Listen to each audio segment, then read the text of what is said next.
You're listening to the Chronicles of Aguna, the Arsenal podcast. I'm Martin Tyler, and you're listening to Harry Symeou.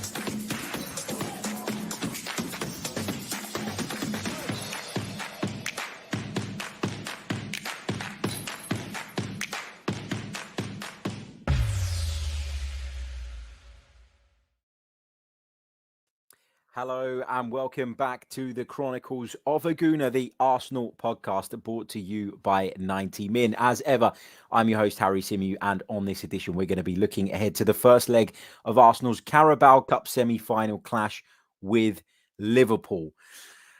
I mean, look, this game should have been one that we were really buzzing for, and it should have been one that we as a fan base were kind of quietly optimistic about. You know, we know in recent seasons that Liverpool haven't taken the Carabao Cup anywhere as seriously as they have some of the other competitions, which naturally gives you a little bit of encouragement as an underdog.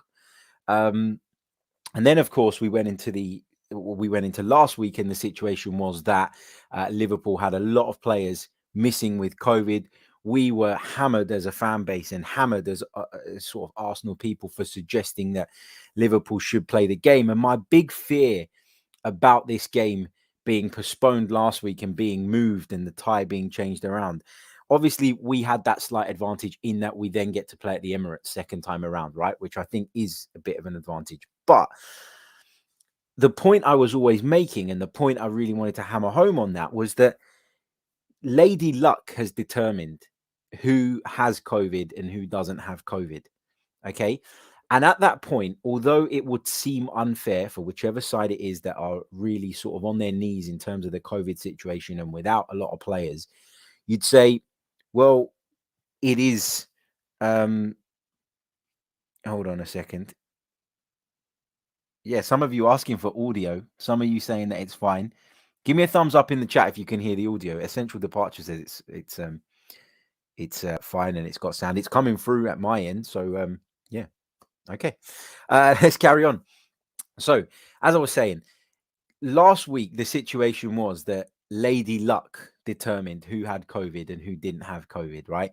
And there was nothing that the football authorities had done or could do to change that. But now, moving forward, and when you change the dates of the game, so you push the second leg now becomes the first leg, and they rearranged it the way in which they rearranged it. My big fear and my big concern and my big issue with it was that, okay, Liverpool are at a disadvantage this time, but what's to say that come next week, we won't be in that position? And then you've rearranged the game to try and make it fair in one sense, and actually you've just made the situation worse, or you've put Arsenal now at a disadvantage in that sense. This was my big problem with it, okay? The football authorities cannot determine who gets COVID and who doesn't get COVID. So it might have been unfair, but it was down to luck.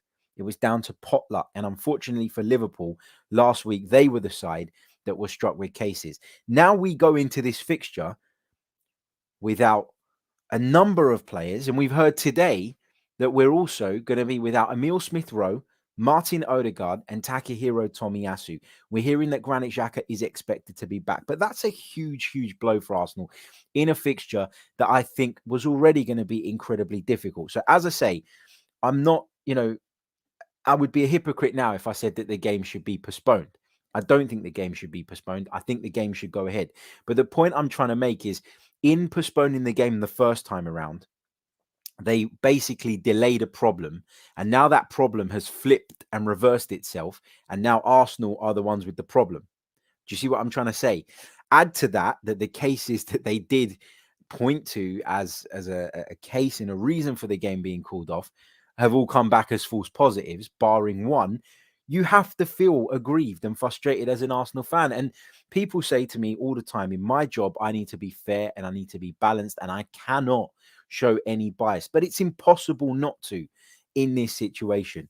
And Arsenal haven't complained up until this point. At the time of recording, it's midday on the Thursday. I'd be shocked if the game were to get cancelled or if the game was to be postponed. and it just goes to show that Arsenal have shown a willingness throughout to compete in this fixture, even though we're going to be at a huge disadvantage, even though we're going to go to Anfield tonight under the lights with some key players missing. It's, it is what it is. We got to get on with it. But I just wanted to make that point at the start of the show, because this whole situation around the postponement and around, the availability of players, for me, and sorry, the argument as well, the back and forth, has really taken the shine off of this semi-final. And it should be a big occasion, and it should be something that as fans we're really buzzing for. And at this moment in time, going into the game, I don't feel that way about it, and I can't help that. It's just the way everything has kind of unfolded over the last week. So let's switch our attention to the game. As I mentioned, Charles Watts brought us up to date a little bit earlier on today with the news that Martin Odegaard, Emil Smith-Rowe and Takahiro Tomiyasu are all expected to be missing. So what do we do in terms of the team selection? What do we do in terms of the way we set up today? I think there are some big decisions now for Mikel Arteta to take.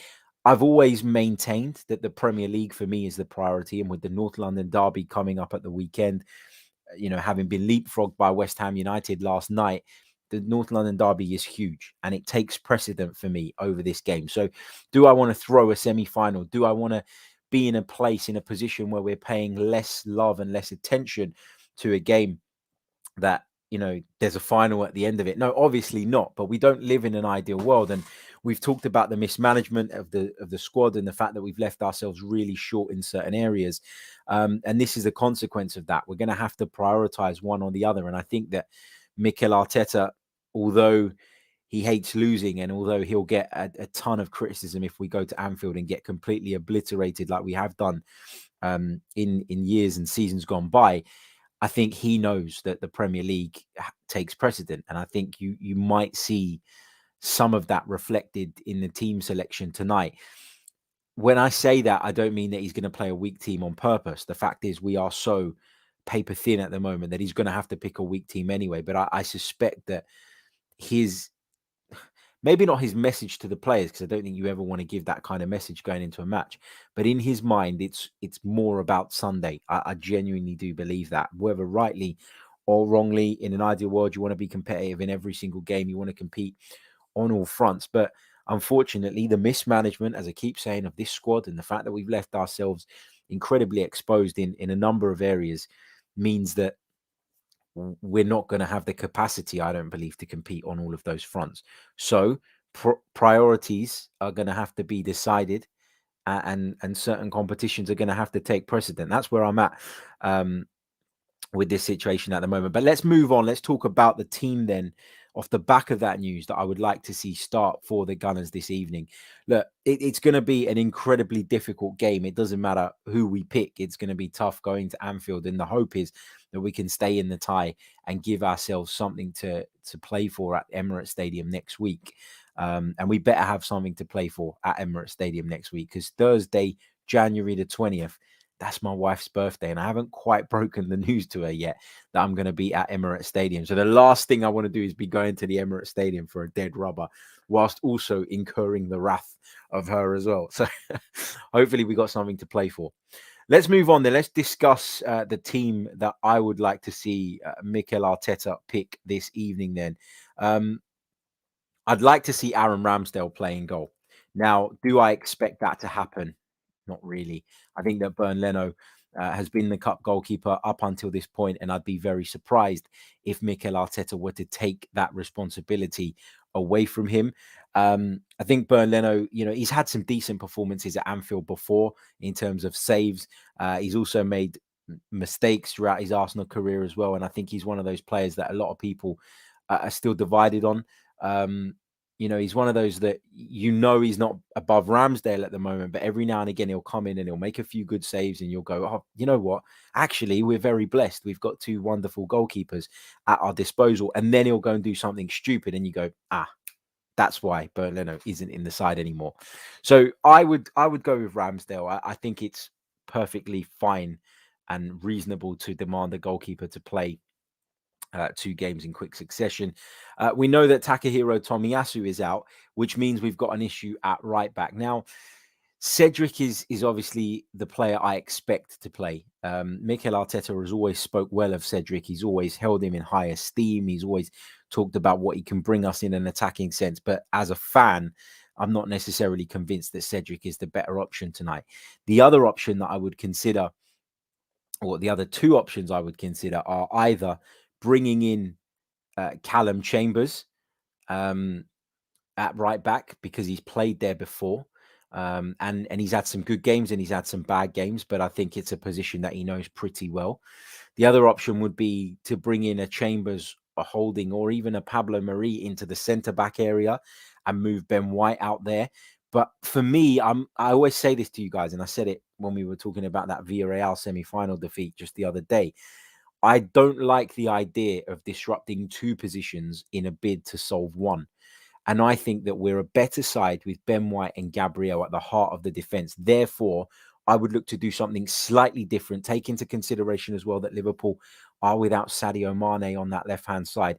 I think I would probably, on the balance of everything, go with Callum Chambers at right back. Now, my reservation about this, and I do have one, is that Callum Chambers hasn't played an awful lot of football lately. And will he look rusty? Will he be up to the task? I'm not entirely sure. But I just think some of Cedric's performances, not in an attacking sense, because I think he actually offers quite a bit when he gets into the final third, but as a defender, have left a lot to be desired for of late. Just quickly circling back to the Cedric thing, because I was listening to the Arsenal Vision podcast, which you should check out, by the way. It's fantastic. It's up there. It's probably my favorite Arsenal podcast out there. Clive was talking really brilliantly about the idea of when we do have to play these kind of fringe players and players who are not necessarily seen as first team fixtures and players that you necessarily want to rely upon week in, week out. We should think about tweaking the system and tweaking the formation so that, and I think the term he used was that, or the words he used was that when those players then do have to come into the team, they're coming straight into the team doing something that they're comfortable at, as opposed to doing something that they're uncomfortable at, that is difficult to kind of get into the rhythm of when you haven't played. And when he talked about Cedric, he said Cedric is much more accomplished in the attacking half than he is as a defender. And so why not play a back three, which accommodates Nuno Tavares and Cedric in the occasions that they need to play, who are both arguably better going forward? Why not play a system that accommodates them doing exactly that? And I think that's a really, really good point. And I wouldn't be surprised if we do see a change in shape, change in formation, but I'll come on to that in a little bit. So Chambers would probably be my right back option for now, but this is subject to change between now and the end of the show. I'd go with White at centre back alongside Gabriel, who returns from his suspension, and I'd go with Kieran Tierney at left back. Now, again, Kieran Tierney, in an ideal world, you'd like to keep him out the firing line. You'd like to give him a bit of rest. He's constant sort of injury issues have always mentally, I guess, put me in this place where I'm sort of worried about Tierney and overloading him with games. But given the performance we saw from Nuno Tavares the other night, I can't, I can't make a case that says he should start this fixture. Equally, you flip that and you look at it from the other point of view, which I always like to do.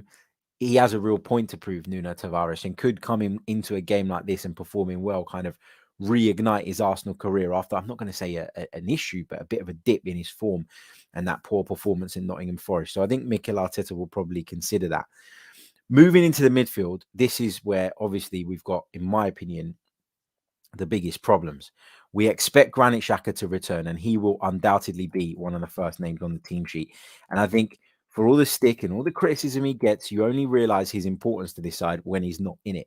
And I think we saw that at the weekend up in Nottingham. So Xhaka comes into the side for me, and I would pick Albert Lokonga alongside him. Now, Lokonga looked a bit ropey the other day, has looked a little bit ropey at times this season. It's not all been sort of brilliant from Lokonga since he's arrived. I think he's shown a lot of promise in certain situations, and off the back of that, people have made their minds up about whether it was a good signing or not, and what his future might hold. But I think when you're being completely honest, there have been ups and downs in his Arsenal career to date, and I thought the weekend was certainly one of the downs. Now, you've also got to take into account and factor in the fact that he was playing alongside a very young, inexperienced, and I think physically quite, I don't want to use the term weak because it sounds like I'm slagging him off, but you know what I'm trying to say. A player who was not quite at the level physically and not quite at the level in terms of his experience. And I think when Lokonga has played well, he's been holding hands almost with a Granit Xhaka or with a Thomas Partey. And I think that experienced head then brushes off onto Lokonga. He needs someone next to him to pull him in, to rein him in, to ask him to cover this hole, cover that hole, plug this gap, plug that gap. And I think that's really, really important. So Lokonga, for me, will play in the midfield. In the wide areas, Saka and Martinelli are must picks now because of the news that there is no Odegaard and there is no Emil Smith-Rowe. Obviously, Nicola Pepe, who would have been a decent option for a night like this, is obviously unavailable. He is at the AFCON as well. And then you've got two more positions to fill. And I guess what a lot of people would probably default to if they don't want to tweak and change the system would be something whereby Lacazette plays in that 10 role. He played there at Anfield in the league, and I thought Fabinho did a brilliant job on him, and we really struggled to get him in the game. And then I guess you could push Eddie Nketiah up top.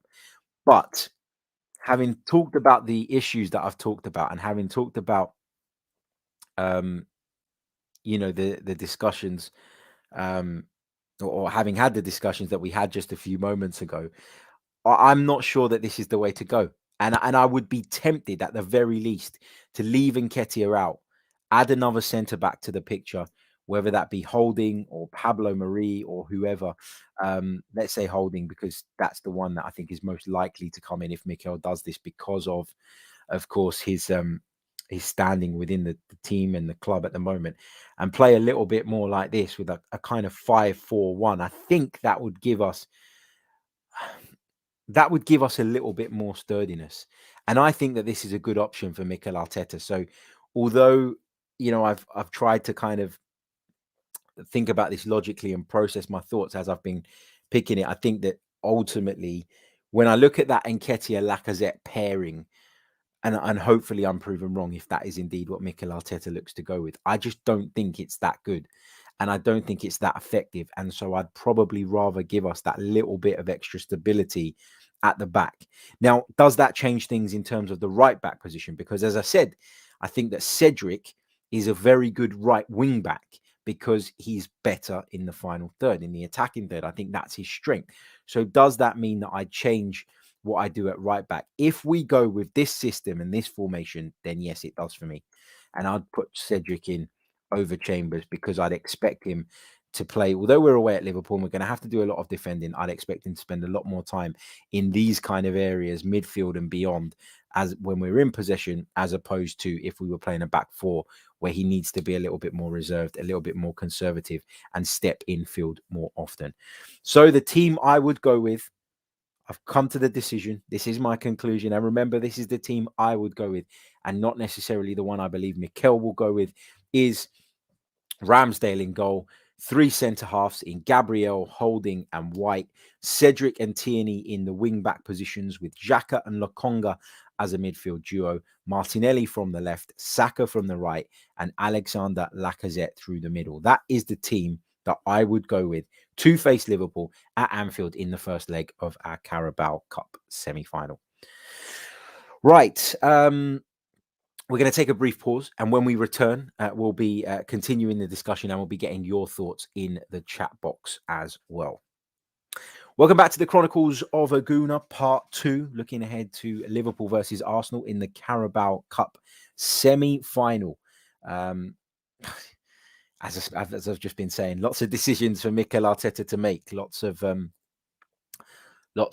discussions to be had, and lots of thinking for the manager and his players to do ahead of this one. As I've just brought you up to speed in the first half of the show, no Martin Odegaard, no Emil Smith-Rowe, both players I would have picked in my starting 11 tonight, and another player who almost certainly would have been in my starting 11 is Takahiro Tomiyasu, and unfortunately he is out.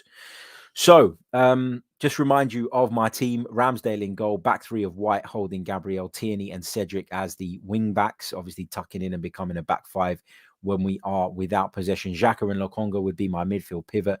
Martinelli from the left, Saka from the right, and Lacazette through the middle. Let me know if you do something differently. Let me know if you have any concerns, if you disagree with me, if you've got any questions. Get involved in the chat box. I'm going to be coming over to that chat box in just a second. But before I do that, I just want to give you guys a quick message from our partners over at ProPrep, who have been supporting the Chronicles of Aguna throughout December and to date as well. ProPrep is the perfect study tool for uni students undertaking science, tech, engineering, or maths related modules. So if you are studying any of those subjects, this is the thing for you. They give you bite-sized videos relevant to the module or course, which can be accessed from any device at any time. And it's already helped over 500,000 students. Long lectures are condensed into short and clear video tutorials. And after the videos, you can go through what you've learned with interactive exercises, practice questions, and that way you'll be ready. You can even submit questions to the ProPrep professors and get a video answer back within 24 hours. Head over to proprep.uk/info/football for more information. And listeners of the podcast can sign up for a free 30-day trial now via that link. It is in the description. No credit card information is required. And that's proprep.uk/info/football.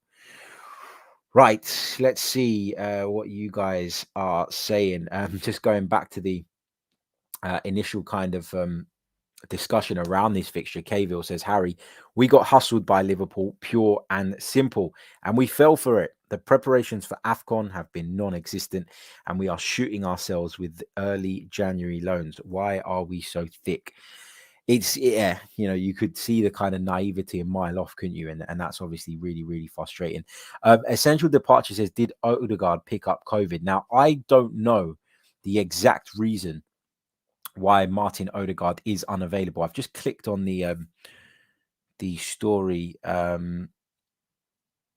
Just having a quick look on Charles Watts' initial story. So he said that Smith Rowe missed Sunday's FA Cup defeat at Nottingham Forest due to a groin issue, and it is believed he has not recovered in time to make the team. He then goes on to say, Goal has learned that Odegaard, who started at the City Ground, is now set to miss out, plunging Mikel Arteta's preparations for Thursday night's game into further disarray. So we don't actually know what the issue is. We just know that the Norway international was unable to report for training on Thursday at London Colney and was not part of the travelling squad that set off for Liverpool.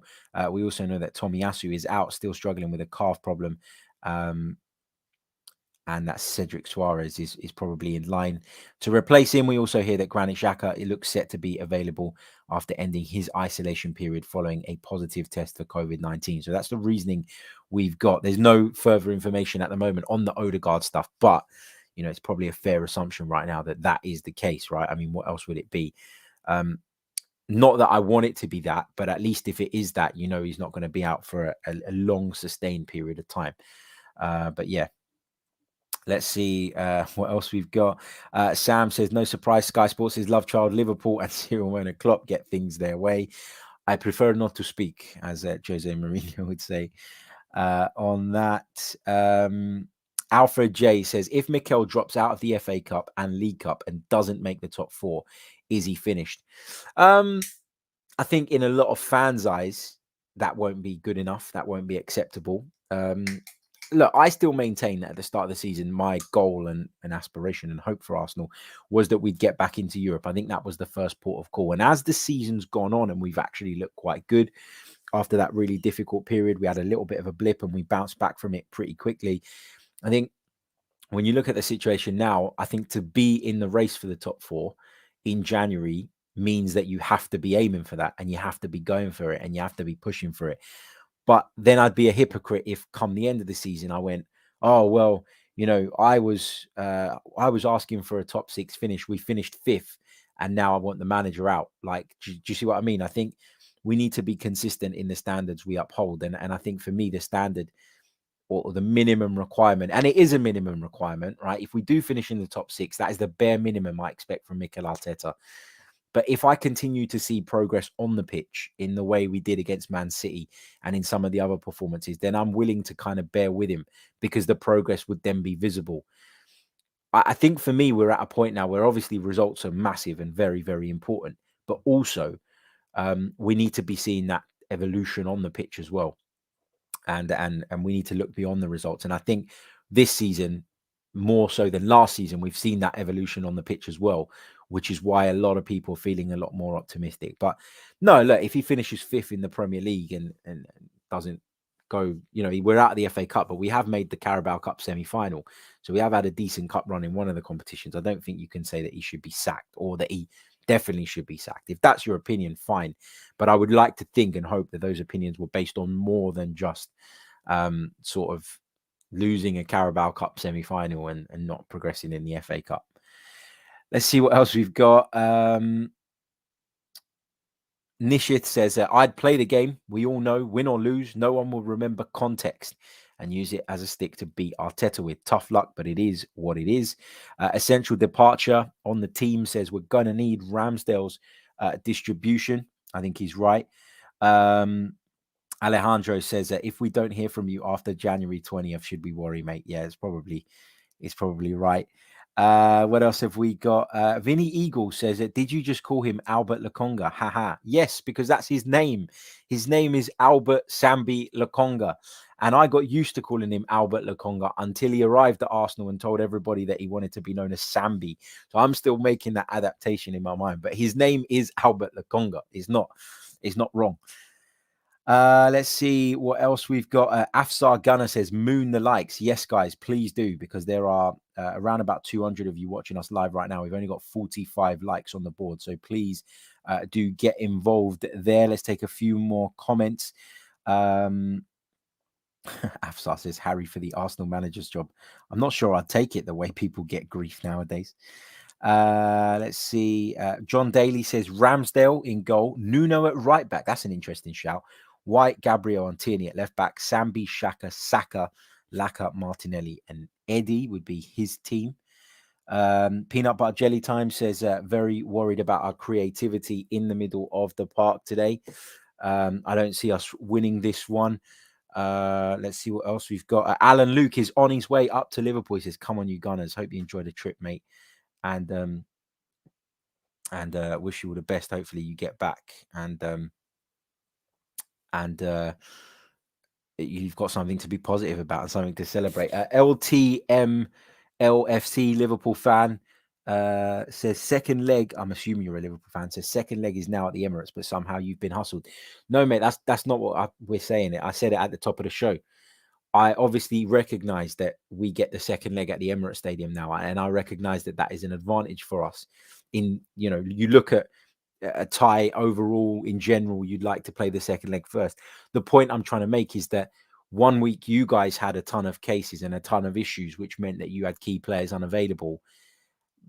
And now we're in that position a week later. So actually, we haven't had any advantage because now we go into you've had the tie postponed. We have to now play the tie when this is our week of shit in terms of cases and injuries and God knows what else. So the point I'm trying to make is that at least when the game was fixed on a certain date and it was going to be played at that date, it was in Lady Luck's hands who had players available, who had COVID cases, etc., etc. But the point I'm trying to make is that postponement has not actually made the game a better game because now the other side is weakened and the other side have problems. So that's the point we're trying to make here. What else have we got? Matt Tomo says, is it worth waking up early, only getting 4 hours of sleep to watch today's match?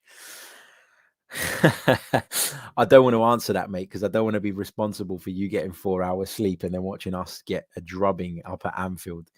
I'm going to defer on that one. Noonan, says, hi, Harry, can you think of any rational reason as to why we let Ainsley leave without having an immediate replacement? No. And it's something I've been massively critical of the club for. Yeah, look, it's not ideal and it's a bit of a shit situation. Got to be honest. Big hello to the Wandering Minstrel. Hope you're well, man. Been a few days since we've seen you. Hope you're good. Chris Carrick says, would you play for a draw today and hope to be better at home? Yeah, I think I would. No, let me rephrase that. I think I'd be happy with a draw. today, and I think we should be a little bit cautious in the way we approach the game. And obviously the fact that there's no Mane and there's no Salah, that makes you feel a little bit more confident in that we can at least come away with a result whereby not too much damage has been done, hopefully, and we're in a place where we can fight in the second leg. But, it's away to Liverpool. Never going to be an easy game. Right, I am going to leave it there because I've got some bits and pieces to be getting on with today. If you fancy some commentary of the AFCON game between Cameroon and Ethiopia, I had to think there for a minute. You wouldn't think I'd been preparing for it all of last night. Come and join me on the FlashScore app from 3:55 p.m. UK time, so 5 minutes before kickoff. I'll be taking you through that one, and I'm looking forward to it. My first international tournament fixture that I'm commentating on, so a bit of a milestone for me, and very much looking forward to it. So I hope to have some of you join me for that. As always, any feedback is appreciated. Don't forget to check out the Chronicles of a Gooner blog. If you click on the community tab via our YouTube channel, you'll find the link there to the little piece I put together yesterday on Dusan Vlahovic and how Arsenal should go about trying to persuade him that Arsenal is the right move for him. I'll hopefully from next week be bringing you one of those every single day, early doors from 8 a.m. I'm looking to get that done, so hopefully I can keep you across some stuff and share some more thoughts in a slightly different format as well. So please do check that out. Give us a follow on Twitter at Chronicles_AFC and now on Instagram as well at Chronicles_AFC. Really, really appreciate your support. Don't forget to hit the like button if you haven't done so already. Let's check in where we are. I've only got 64 on the board, but as I say, there's over 200 of you watching, so there's no reason why we can't take that further. We should be hitting that 100 mark by the time the outro goes or finishes, I should say. Subscribe to the channel if you're new and help us get over that line to 18,000. Hopefully we can do it tonight with the post-match show, because of course we'll be live at 10 p.m. here on the Chronicles of a Gooner YouTube channel, bringing you our reaction to this game, and the podcast format version, if you like, of that will be available first thing tomorrow morning. Let's enjoy the game. Let's hopefully get a result. Hopefully we can live with the issues that we've got in the team. And hopefully we can come away from Anfield with something to play for in the second leg next week. I'll catch you all very soon. And come on, you Gunners.